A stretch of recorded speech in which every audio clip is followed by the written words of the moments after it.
మీ సమస్యలు, గ్రాడ్యుయేట్స్ కావచ్చు, టీచర్స్ కావచ్చు, మీ సమస్యల మీద గలవెత్తాల్సింది భారతీయ జనతా పార్టీ సభ్యులు మాత్రం. ఎందుకంటే ఒకవైపు ధర్మం, ఒకవైపు అధర్మం.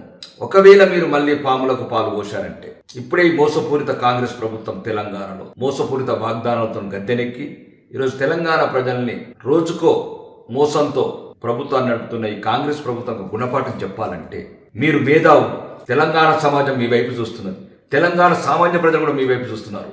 ఎందుకంటే ఈ మధ్య జరిగిన పార్లమెంట్ ఎన్నికల్లో కూడా తెలంగాణలో 8 సీట్లను గెలిపించిన చరిత్ర తెలంగాణ ప్రజలు బీజేపీని. కాబట్టి దయచేసి మీరు మీ అమూల్యమైన ఓటు దేశం కోసం, ధర్మం కోసం, అభివృద్ధి కోసం మరియు మీ సమస్యల మీద ప్రశ్నించే గలాల గురించి మల్కా కుమరన్నని మీ అమూల్యమైన ఓటు ఫిబ్రవరి 20 నాడు మీ పవిత్రమైన ఓటు ధర్మాన్ని గెలిపిస్తారని, మీ సమస్యల మీద ప్రశ్నించే గొంతులకు ఊపిరి పోస్తారని నేను మనస్ఫూర్తిగా మిమ్మల్ని కోరుకుంటూ మిమ్మల్ని ప్రార్థిస్తున్నాను. బోలో భారత్ మాతాకి.